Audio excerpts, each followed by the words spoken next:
Saat ku menyembahmu, Roh-Mu bekerja. Saat ku memuji-Mu, Kau bertahta di atas pujian. Saat ku menyembah-Mu, Roh-Mu bekerja. Saat ku memuji-Mu, Kau bertahta di atas pujian. Ku angkat hatiku, ku pandang kekudusan-Mu. Saat ku sembah, ku puji-Mu, ku rasakan kehadiran-Mu Tuhan.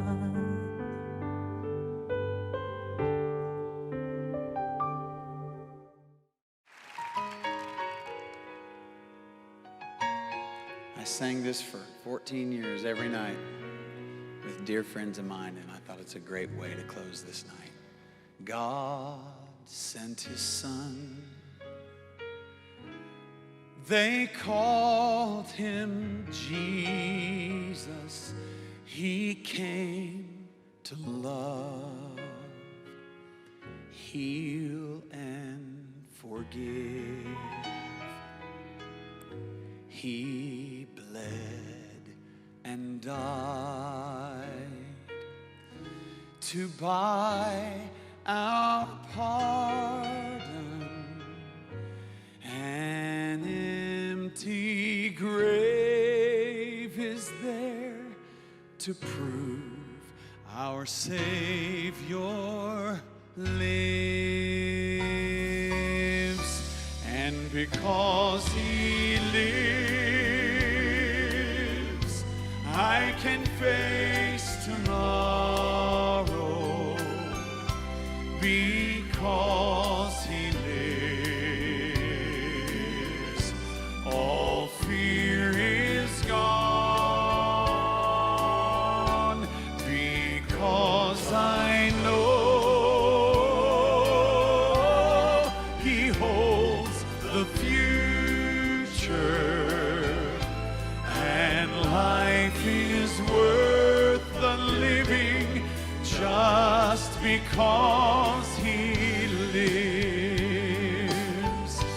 And then one day I'll cross the river, and I'll fight life's final war with pain. And then as death gives way to victory, I'll see the lights of glory, and I'll know He reigns. Because He lives, I can face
We believe in one God, the Father, the Almighty, maker of heaven and earth, of all that is seen and unseen.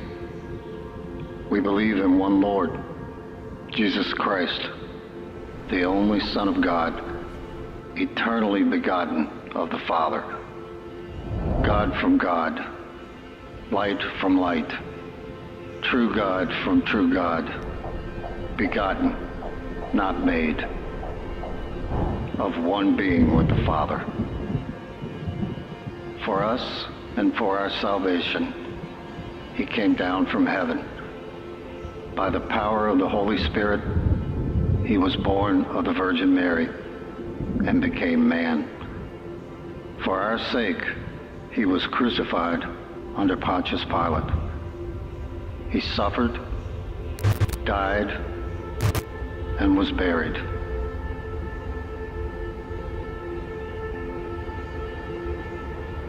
On the third day, he rose again in fulfillment of the scriptures. He ascended into heaven and is seated at the right hand of the Father. He will come again in glory to judge the living and the dead, and his kingdom will have no end. We believe in the Holy Spirit, the Lord, the giver of life, who proceeds from the Father and the Son, who with the Father and the Son is worshipped and glorified, who has spoken through the prophets. We believe in one holy Christian and apostolic church. We acknowledge one baptism for the forgiveness of sins, and we look for the resurrection of the dead and the life of the world to come. Amen.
Shalom Bapak Ibu yang kekasih dalam Yesus Kristus. Gimana kabarnya yang ada di rumah?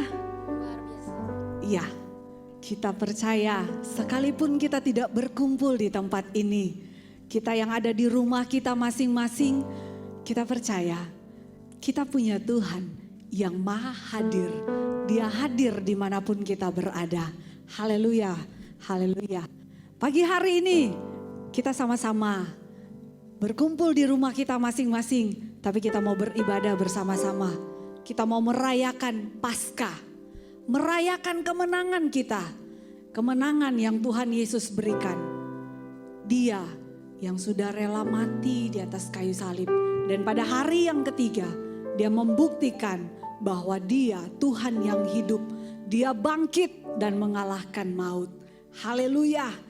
Sebelum kita mulai ibadah pagi hari ini, mari semua Bapak Ibu, Saudara sekalian yang ada di rumah, kita satukan hati kita dan kita mau berdoa. Bapa kami yang bertata dalam kerajaan sorga, Bapa yang begitu baik dalam kehidupan kami bersyukur Tuhan untuk pagi hari ini Tuhan. Ketika kami boleh menikmati pagi ini Tuhan, kami percaya itu semua anugerah Tuhan yang Tuhan berikan dalam kehidupan kami pribadi lepas pribadi. Kami pun bersyukur kepadamu Tuhan, kalau pagi hari ini kami boleh merayakan Paskah, kami boleh merayakan kemenangan Tuhan, kemenangan kami atas maut, kemenangan kami untuk kami memperoleh jaminan kehidupan yang kekal Tuhan. Terima kasih Tuhan Yesus. Mari Tuhan Engkau mengurapi setiap kami Tuhan. Sekalipun kami ada di rumah masing-masing, kami tidak berkumpul bersama-sama Tuhan. Tetapi kami percaya Engkau Allah yang ada di dalam hati setiap kami. Engkau hadir dimanapun kami berada. Dan Engkau mengurapi setiap kami Tuhan. Tutup bungkus kami dengan kuasa darah-Mu Tuhan. Ampuni segala dosa dan pelanggaran kami. Layakkan kami Bapa. Pagi hari ini kami mau naikkan pujian kami mau naikkan penyembahan kami, bahkan kami mau belajar tentang kebenaran firman-Mu. Tuhan, Engkau Allah yang beracara, Engkau yang menyertai, Engkau yang memberkati, dan biarlah ibadah kami pagi hari ini boleh berjalan dari awal pertengahan hingga akhirnya, dan nama Tuhan saja yang ditinggikan dan dipermuliakan. Terima kasih Tuhan Yesus, di dalam nama Tuhan Yesus kami berdoa dan bersyukur. Mari setiap kita yang percaya katakan amin. Haleluya, haleluya. Tentunya ada sukacita pagi hari ini. Amin. Yang di rumah ada sukacita. Amin. Saya mengundang walaupun Bapak Ibu Saudara semua ada di rumah, tapi mari kita sama-sama berdiri. Kita mau naikkan satu pujian. Kita mau katakan Dia sungguh baik. Haleluya.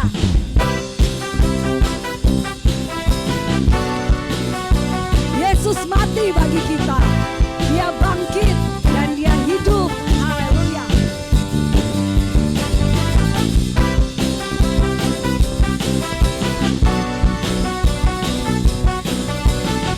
Dengan sukacita kita mau katakan dia mati bagiku.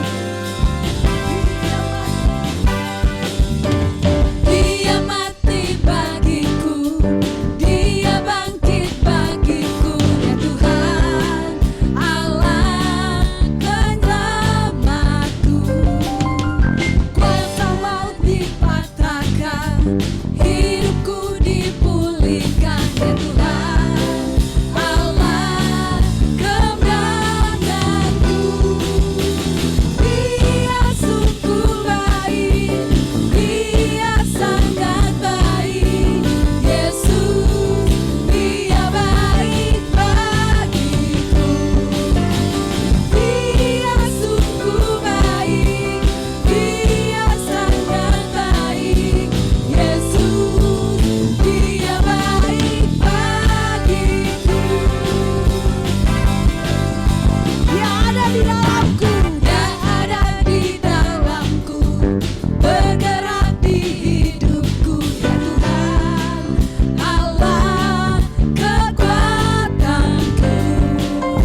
Mari Bapak Ibu yang tadi berdiri boleh silahkan duduk kembali.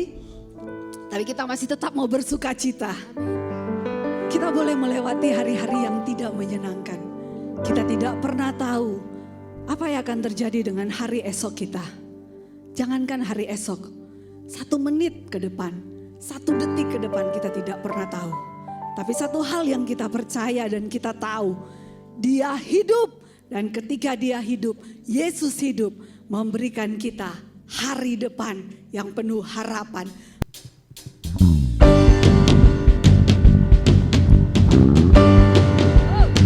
Sebab Dia hidup, ada hari esok. Sebab Dia hidup, ku tak gentar, karena ku tahu Dia pegang hari esok. Hidup jadi berarti sebab Dia hidup.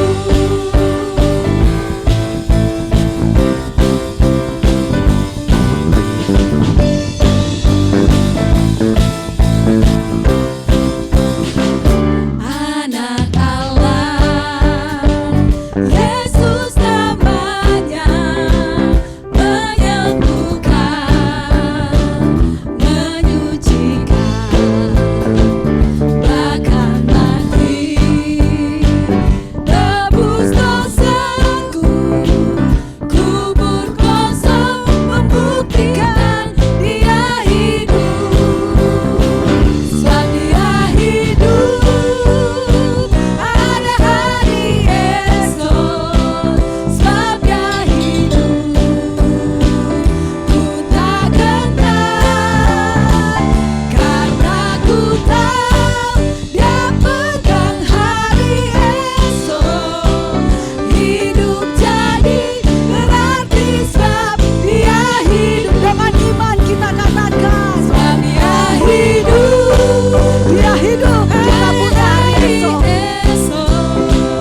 Sebab Dia hidup, ku tak gentar, karena ku tahu Dia pegang hari esok.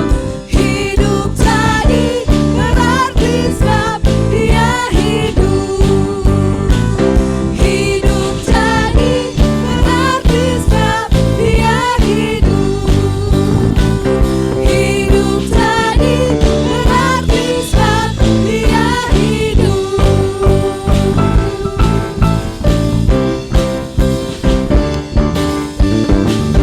Haleluya, haleluya, haleluya. Hidup kita jadi berarti karena kita punya Tuhan yang hidup.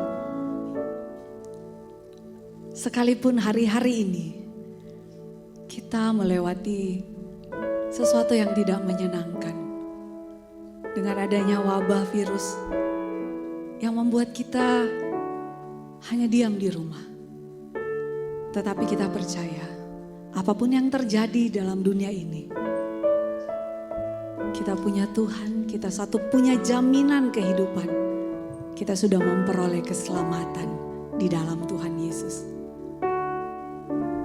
Mari kita mau katakan, Yesus Engkau juru selamatku. Ku harus berjalan Sekalipun kami harus berjalan dalam lembah kekelaman Tuhan, dalam lembah Engkaulah perlindungan kami Tuhan. Perlindungan-Mu, oh Tuhan, nyatalah bagi hidupku. Tiada pernah sedetik pun,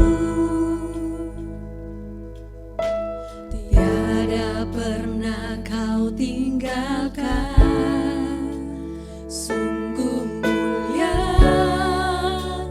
dan sempurna, hanya Kau layak disembah.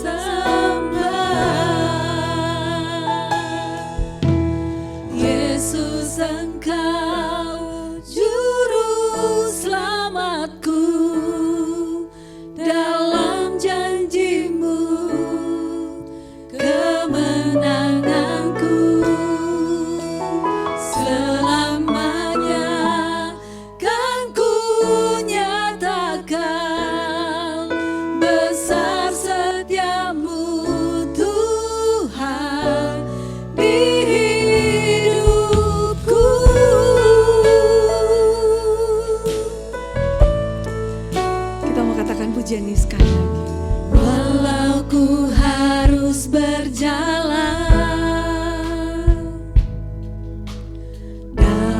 lembah kekelaman, perlindungan-Mu, oh Tuhan, nyatalah bagi hidupku. Tiada pernah Kau tertipu, tiada pernah Kau tinggalkan. Sungguh mulia dan sempurna, hanya Kau layak disembah. Yesus, Engkau juru selamatku, dalam janji-Mu kemenanganku. Selamanya kan ku nyatakan besar setia-Mu, Tuhan. Yesus, Engkau juru selamatku, dalam janji-Mu kemenanganku. Selamanya kan ku nyatakan besar setia-Mu, Tuhan. Besar setia-Mu, Tuhan. Besar setia-Mu, Tuhan, di hidupku.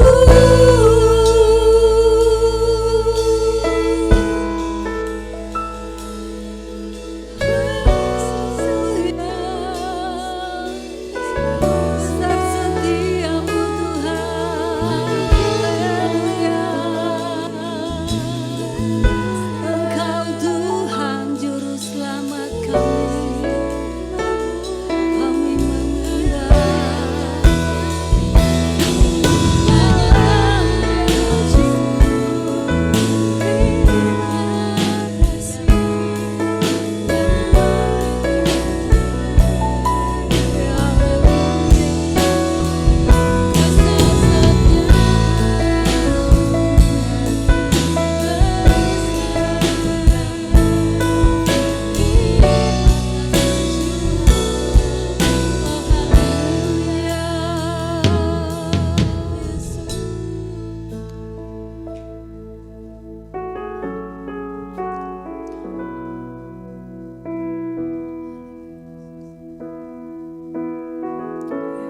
Hanya karena salib-Mu. Karena salib-Mu ku hidup, Karena salib-Mu. karena salib-Mu ku menang. Engkau yang berkuasa, sanggup untuk melakukan mujizat-Mu. Karena salib-Mu ku hidup, karena salib-Mu ku menang. Engkau yang berkuasa, sanggup untuk melakukan mujizat-Mu.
Saat ini kami datang Tuhan, kami mau mendengar suara-Mu.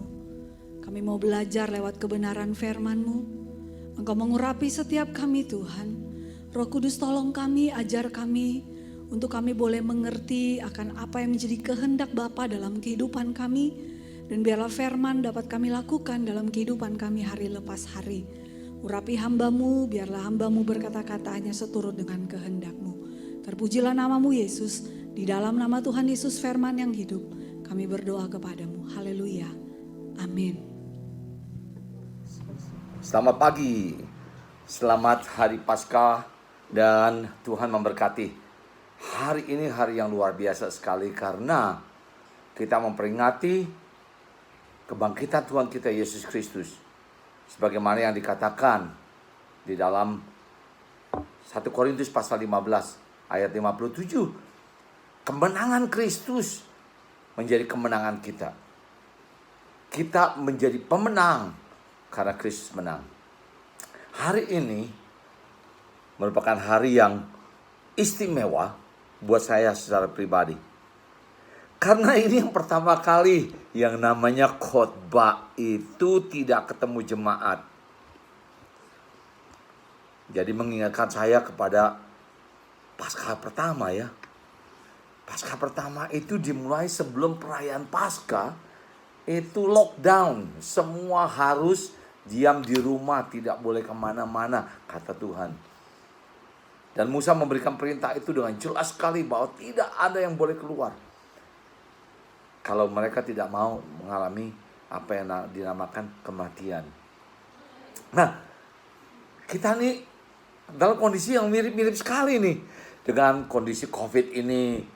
Kemudian adanya pengumuman PSBB yang mengatakan tidak boleh berkumpul, tidak boleh ketemu dan sebagainya. Wah, kita lockdown semua. Lockdown semua. Dan perayaan kita jadi agak lucu juga karena masih lockdown. Sedangkan buat bangsa Yahudi waktu itu perayaan Paskah pertama itu mereka rayakan bersama-sama karena mereka mengalami suatu kemenangan yang luar biasa. Kita sekarang ini menghadapi posisi yang saya bisa katakan agak unik sekali. Agak unik sekali.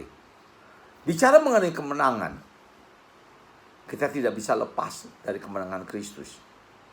Tetapi untuk mengerti kemenangan Kristus, kita harus mengerti pengorbanan Kristus. Untuk bisa mengerti pengorbanan Kristus, kita harus mengerti terlebih awal lagi, yaitu ketika pelayanan Kristus baru dimulai. Apa sih yang terjadi? Bagaimana yang terjadi? Bagaimana dia mempersiapkan diri sampai akhirnya mencapai kemenangan itu. Dan kita sekarang menikmati. Otomatis kita tidak bisa lepas kepada pengumuman dari Gabriel akan kandungan Maria yang daripada Roh Kudus. Persiapan inkarnasi Kristus. Jadi kalau kita mau bicara mengenai kemenangan atas maut, kemenangan atas dosa dari Tuhan kita Yesus Kristus. Dan kita tidak mengerti dari mulai rencana Allah dari masa kekekalan. Di mana dia akan mempersiapkan anak yang tunggal, Yesus Kristus. Lahir dalam dunia ini menjadi serupa dengan manusia, 100% manusia, tetapi tidak pernah meninggalkan kealahannya. Pada masa inkarnasi itulah dia mengalami perkembangan kehidupan dari bayi sampai akhir menjadi dewasa. Kita fast forward, maju lebih cepat lagi. Masa persiapan Tuhan Yesus masuk dalam pelayanan selama 3,5 tahun itu. Nah, disinilah masa persiapan yang begitu penting sekali yang kita harus mengerti sampai kepada penyalipan nantinya. Sesudah Tuhan Yesus dibaptiskan oleh Yohanes Pembaptis, ada pengumuman yang menarik sekali, yaitu dari surga. Suara dari Bapa yang mengatakan, inilah anak yang kukasihi. Secara khusus mereka juga melihat turunnya Roh Kudus dalam bentuk burung merpati di atas kepala Tuhan Yesus. Dan masuklah Yesus kepada pelayanan. Nah, sebelum masuk dalam pelayanan itu, Yesus dibawa oleh Roh Kudus ke padang gurun. Ke padang gurun untuk berpuasa. Ada versi yang menarik sekali karena kita lihat dari kitab Matius, kita melihat dari kitab Lukas, bagaimana pencobaan itu. Ya, kalau kita perhatikan dari kitab Lukas dikatakan bahwa pencobaan Tuhan Yesus itu dialami selama 40 hari. Jadi bukan cuma ketika sudah berakhir 40 hari berpuasa, ingat, tidak makan. Itu kata firman Tuhan dengan jelas, tidak makan selama 40 hari. Dicobai selama 40 hari, dicobai, bukan sesudah 40 hari baru pencobaan. Enggak, selama 40 hari mengalami pencobaan. Itu sebabnya kitab Ibrani mengatakan bahwa Tuhan Yesus dicobai dalam segala hal. Dalam segala hal. Selama 40 hari. Nah, klimaksnya Matius maupun Lukas menekankan klimaksnya 3 pencobaan yang luar biasa sekali. Nah, ketika pencobaan ini yang saya mau kita mengerti bagaimana Tuhan Yesus bisa menang atas semua pencobaan itu. Karena kemenangan atas pencobaan inilah yang nantinya menjadi klimaksnya, yaitu ketika dia mati di atas kayu salib. Dan kebangkitannya menjadi kemenangan mutlak. Tapi dimulai dari 3 pencobaan ini. Nah, yang menarik adalah Rasul Paulus menekankan Adam pertama dan Adam yang kedua. Adam pertama, Adam yang terakhir. Kalau kita memperhatikan pencobaan di Kejadian pasal 3 yang dilakukan iblis kepada Hawa dan akhirnya membuat Adam juga jatuh, dan pencobaan yang dilakukan iblis kepada Tuhan Yesus sama, paralel sekali. Bedanya yang jelas nih, Adam pertama hancur, Adam kedua menang. Adam pertama hancur, Adam kedua menang. Ketika kita memasuki bulan-bulan yang cukup lumayan beratnya ya, dengan terjadinya COVID ini, saya pribadi lockdown sudah 1 bulan lamanya, diam di Lembang, di rumah, tidak kemana-mana. Pencobaan yang berat. Saya yakin saudara semua juga mengalami pencobaan yang berat. Bukan masalah lockdown saja, tapi banyak pencobaan-pencobaan lain. Saya katakan baru 30 hari rasanya resah banget. Nah, Tuhan Yesus sudah melewati 40 hari, digenjot habis-habisan. Kemudian di hari yang ke-41 ini, di akhir masa puasa 40 hari, maka iblis masuk ke dalam pencobaan klimaks. Gaya pencobaan, cara pencobaan, sistem pencobaannya semua persis sama dengan yang terjadi dalam Kejadian pasal 3. Saya berharap Bapak Ibu Saudara sekalian ambil kesempatan waktu untuk membaca Kejadian pasal 3 lagi sesudah mendengarkan khotbah ini. Coba mempelajari lagi. Memang ada sedikit perbedaan antara Matius dan Lukas. Dalam pengertian perbedaannya, bukan perbedaan, yaitu pencatatannya. Kalau Lukas percobaan 1-2-nya itu berbeda dengan Matius 1-2-nya. Yaitu di Matius dimulai dengan iblis minta supaya Tuhan Yesus mengubah batu menjadi roti. Sedangkan di dalam kitab Lukas terbalik. Ya, batu menjadi roti itu yang kedua. Nah, tetapi oke, kita kesampingan itu. Karena kita mau mengerti prinsip-prinsip strategi iblis yang akhirnya menuntun kepada penyalipan Kristus. Pada penyalipan Kristus. Kematian Yesus Kristus dan pada minggu pagi kebangkitan kemenangan yang sudah dimulai di pencobaan ini. Nah, kita akan membandingkan, membuat paralel, melihat bersama-sama Kejadian pasal 3, Matius pasal 4, Matius pasal 4. Nah, perhatikan apa yang menjadi kunci pencobaan ini.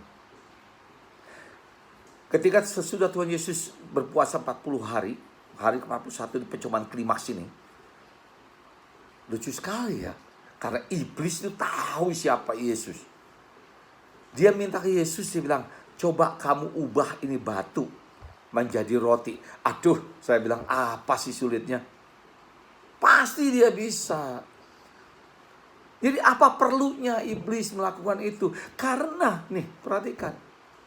Karena iblis mau menjebak Tuhan Yesus supaya dia mandiri dari Allah Bapa, dari firman Tuhan. Iblis mau supaya Tuhan Yesus bersikap mandiri, tidak bergantung kepada Tuhan. Itu sebabnya Tuhan Yesus menjawab, manusia tidak hidup dari roti saja, tapi dari firman Tuhan. Begitu pentingnya ketergantungan kepada firman Tuhan, kepada Allah Bapa. Nah, iblis suka sekali mengingatkan kita, oh, sudahlah, COVID itu, aduh, mengerikan sekali, menakutkan sekali. Terus-menerus kita digenjot habis-habisan. Sepertinya dibuat kita tidak mungkin menang dengan COVID-19 ini. Apalagi kalau saudara yang rajin sekali dengerin berita. Kematian. Nah, ketika meninggal begitu banyak dibombardir dengan segala berita-berita itu, akhirnya masuklah ke kita pemikiran negatif. Kenapa negatif? Karena kita langsung berpikir, gak mungkin saya bisa menang. Kita langsung masuk dalam jebakan dia, yaitu kemandirian kita. Saya tahu kok, kita semua mengerti. Sulit sekali untuk bisa menang atas serangan ini. Sulit sekali. Karena begitu banyak orang yang mati karena COVID. Tetapi tujuan utamanya apa sih? Membuat kita kecut hati, takut. Dan akhirnya begitu kita kecut hati, kita takut, kita panik. Kalau sudah panik, gak jauh-jauh, kita mulai mengeluh kepada Tuhan. Kalau udah mengeluh sama Tuhan, menyalahkan Tuhan, kenapa ini semua terjadi? Gak jauh-jauh, Tuhan gak akan jawab. Kalau udah gak dijawab, kita cari kambing hitamnya. Ini sih gara-gara. Nah, itulah ketergantungan yang tidak patut. Ketika kita bergantung pada kekuatan diri kita sendiri, akhirnya kita terjebak kepada ketidakmampuan kita. Terjebak kepada ketidakmampuan kita. Tuhan Yesus berkata, ingat kepada firman Tuhan. Ingat kepada firman Tuhan. Kita tetap harus bergantung kepada firman Tuhan. Yang luar biasa sesudah yang pertama ini, karena Tuhan Yesus menekankan kepada firman Tuhan, ketergantungan kepada firman Tuhan, daripada kemandirian yang tidak semestinya, iblis langsung pakai ini menjadi senjata untuk menyerang dia yang kedua kali. Dibawalah Tuhan Yesus ke atas menara. Dibawa ke atas menara bait Allah. Kemudian dia bilang, saya sedikit kasih clue, menurut kitab Mazmur, itu ada tertulis bahwa Allah akan menjaga anaknya. Lemparkan saja tubuhmu dari menara itu ke bawah. Nanti ada malaikat yang akan jaga kok. Gak usah khawatir. Bahkan terantuk batu pun tidak akan terjadi. Loh, maksudnya apa? Ya kita tahu kok Allah sayang. Nah, tujuan dari iblis adalah satu nih. Supaya kita bergantung kepada Allah dengan cara yang tidak patut. Maksudnya apa? Maksudnya gini. Kita tuh. Nah, ini kembali lagi kepada COVID ya. Kita kan anak Tuhan. Nggak mungkin lah kita sampai kena. Jangan takut. Kita punya kuasa yang luar biasa. Tinggal bilang saya, dalam nama Tuhan Yesus, semua beres. COVID nggak akan bisa masuk ke kita. Saya bilang, hati-hati. Kenapa harus hati-hati? Tuhan Yesus bilang, jangan kamu mencobai Tuhan.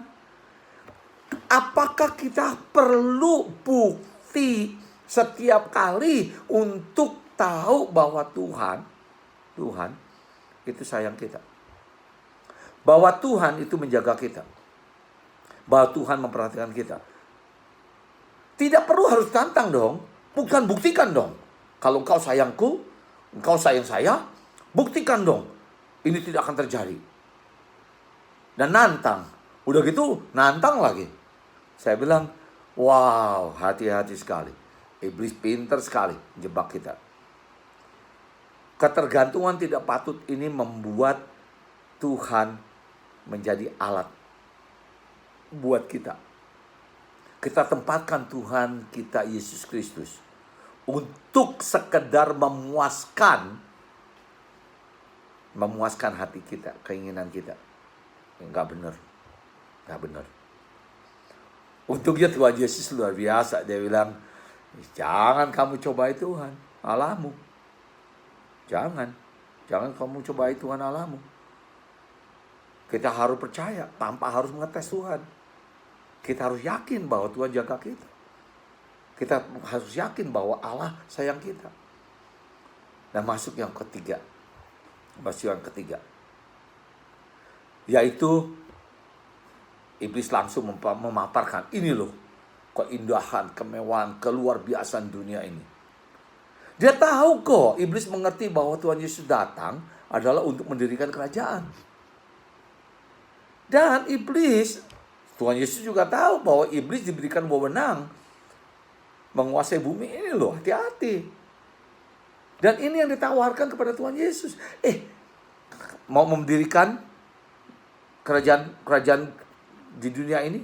Gampang nih, saya kasih tahu yang paling gampang. Sembah saja. Sembah aku dan semua jadi milikmu dan kerajaan langsung jadi. Langsung jadi. Tapi Tuhan Yesus bilang apa? Kita hanya harus menyembah Allah saja.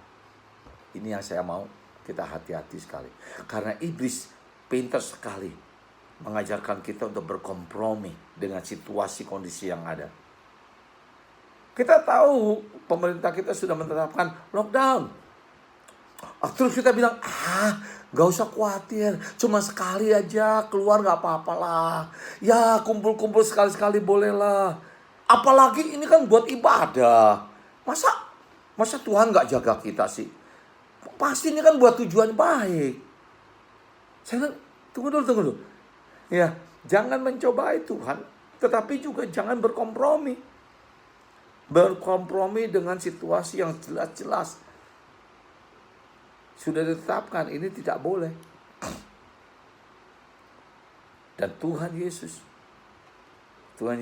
menurut Matius pasal 4 ini maupun Lukas berhasil menaklukkan iblis yang mencobai dia. Dan Tuhan Yesus penekanan selalu satu. Kalau kamu mau mahkota kemenangan, gak ada yang namanya tanpa salib. Nah disitulah kita mulai melihat perjalanan Tuhan Yesus selama 3,5 tahun. Mempersiapkan apa? Mempersiapkan kemenangan yang paling luar biasa. Bukan kemenangan dari 3 pencobaan ini, tapi kemenangan mutlak atas maut dan atas iblis dan kuasa maut.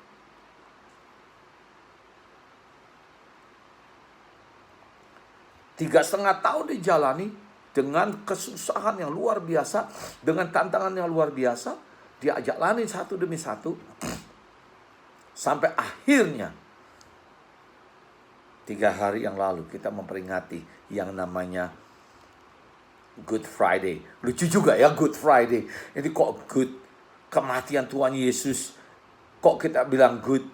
Iya karena good untuk kita. Kematian Tuhan Yesus ini yang tadinya ditawarkan oleh iblis. Gak perlu.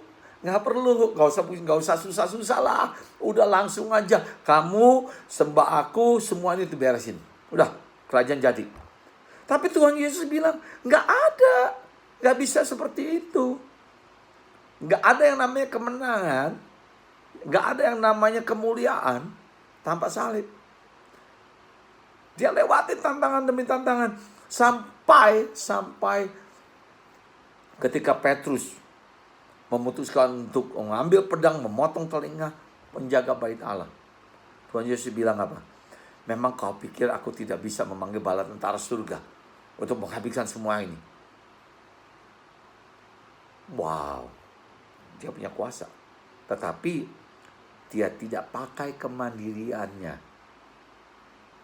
yang tidak patut. Dia tetap bergantung kepada rencana kehendak Allah. Itu yang dia lakukan. Dia punya kuasa. Dia bilang, oh dengan mudah dia bisa turun dari salib. Tapi dia tidak. Dia ikuti sesuai dengan aturan main dari firman Tuhan. Saudara, kita nggak bisa main-main dengan hidup kita juga. Kalau kita mau menjadi pemenang. Seperti yang dikatakan 1 Korintus 15 ayat 57. Mau jadi pemenang. Yang dikatakan oleh Paulus. Kita tidak bisa main-main. Kita harus hidup betul-betul seturut dengan apa yang difirmankan Tuhan. Nah, inilah ketergantungan kita kepada Tuhan yang membawa kita pada suatu kemenangan. Kemudian yang kedua juga, ya, bagaimana dia menyikapi ya, ketergantungan yang tidak patut. Jelas sekali di atas kayu salib dia tunjukkan itu. Dia bergantung kepada Allah, pada kuasanya, sesuai dengan apa yang sudah ditetapkan. Dia tidak minta loh. Dia tidak minta kepada Allah Bapa. Dia cuma memohon, kalau boleh cawan ini lalu daripadaku. Ya. Dia nggak minta. Tuhan, lalukan cawan ini kalau boleh. Ketergantungan yang sepatutnya. Tetapi dia juga enggak. Ketergantungan Tuhan, berikan saya kekuatan yang luar biasa supaya salib ini enggak ada artinya. Enggak. Dia bergantung kepada Tuhan sesuai dengan kadar yang dia harus terima. Bahwa dia akan menjalani yang namanya siksaan, penderitaan yang luar biasa. Karena saudara dan saya.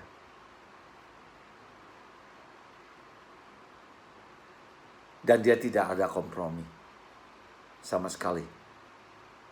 Sampai ketika di sidang pun, ketika dia harus mati pun, dia bilang dia jalankan. Salib ini harus kuterima dan kuterima untuk supaya kemenangan yang akan terjadi di hari Minggu pagi itu jadi nyata. Minggu pagi Tuhan Yesus bangkit dari dari semua orang mati. Kebangkitan kekal yang pertama. Ya memang di dalam Alkitab kita lihat ya, Tuhan Yesus membangkitkan beberapa orang. Tapi semuanya tidak kekal. Kebangkitan sementara. Tetapi ini kebangkitan awal dari kekekalan. Yang mana Tuhan Yesus dibangkitkan masuk kepada kemuliaan yang luar biasa. Kemenangan mutlak. Saudara, inilah posisi kita sekarang ini dengan COVID.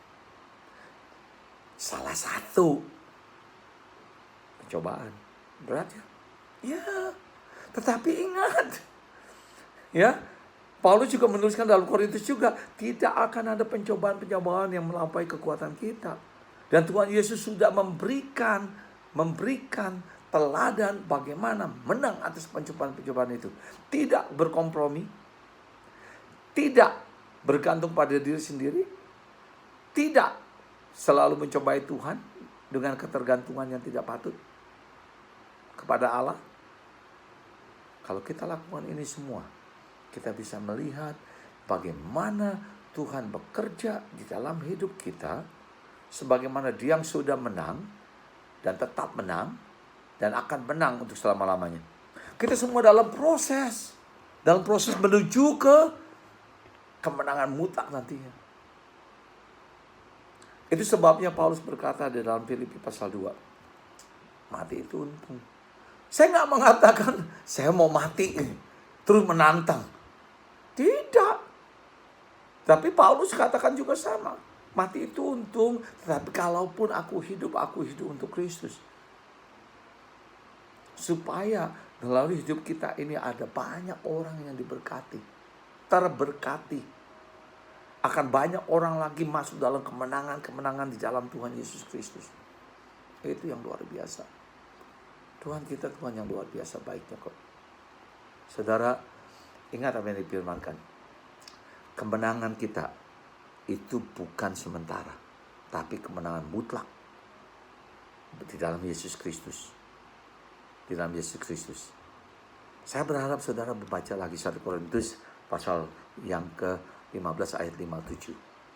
Dan kita bisa bersukacita bersyukur karena ada kemenangan itu. Dalam ayat 58. Tuhan Yesus memberkati saudara sekalian. Baik, mari kita berdoa bersama-sama. Bapa, terima kasih untuk firman-Mu. Terima kasih untuk pengajaran Kristus yang luar biasa. Terima kasih untuk teladan yang luar biasa. Di dalam menghadapi tantangan yang begitu berat saat sekarang ini. Melalui COVID-19 ini. Melalui bisnis yang begitu luar biasa beratnya. Melalui segala hal dalam kehidupan kami. Menjadi begitu rumitnya.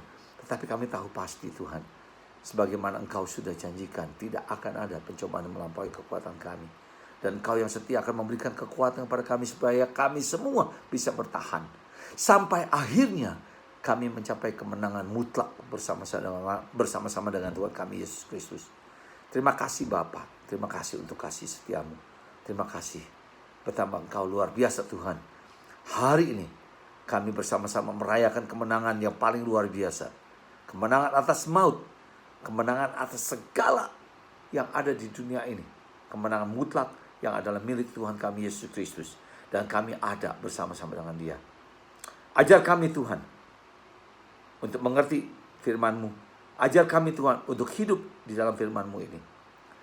Kami tidak lagi bergantung kepada diri kami sendiri dengan cara yang tidak patut. Kami tidak lagi bergantung kepada-Mu Tuhan yang tidak patut. Tapi yang seharusnya. Kami juga tidak akan berkompromi dengan situasi apapun juga. Karena kami tahu kami mau jadi Allah Tuhan yang baik.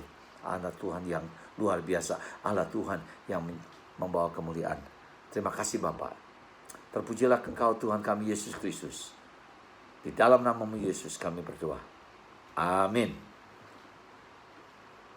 Dan marilah kita bersama-sama berdoa kepada Tuhan.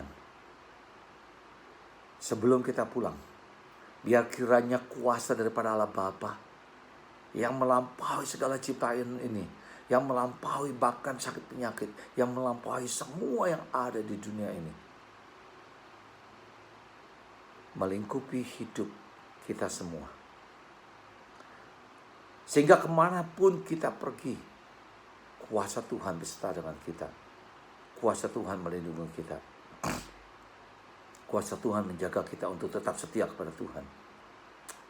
Dan kiranya kasih Kristus yang luar biasa, yang ajaib, yang sudah dinyatakan di atas kayu salib, dan sudah dinyatakan kemenangannya, akan mengisi setiap hati anak-anak Tuhan yang hadir, yang mendengarkan ini. Bahkan berlimpah ruah dalam sikap tutur kata perbuatan kita kepada dunia. Sehingga dunia melihat Kristus yang ada dalam kita. Dan penyertaan Roh Kudus akan menuntun setiap langkah hidup kita. Agar selalu seturut dengan firman Tuhan. Selalu seturut dengan kehendak Tuhan. Dan selalu seturut dan menyenangkan hati Tuhan. Oleh sebab itu saudara sekalian, biar kiranya kuasa daripada Allah Bapa, kasih dari Tuhan kita Yesus Kristus, dan penyertaan Roh Kudus selalu beserta dengan saudara sekalian dari sekarang sampai selama-lamanya. Di dalam nama Tuhan Yesus kami berdoa. Amin. Amin. Memuji kebesaran-Mu, ajaib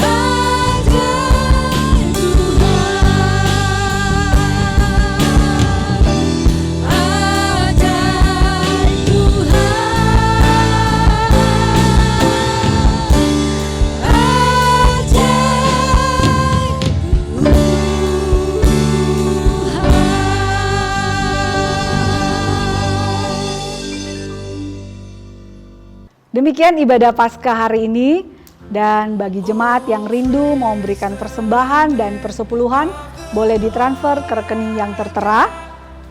Selamat hari Minggu, selamat Paskah, sampai berjumpa di lain kesempatan. Tuhan Yesus memberkati.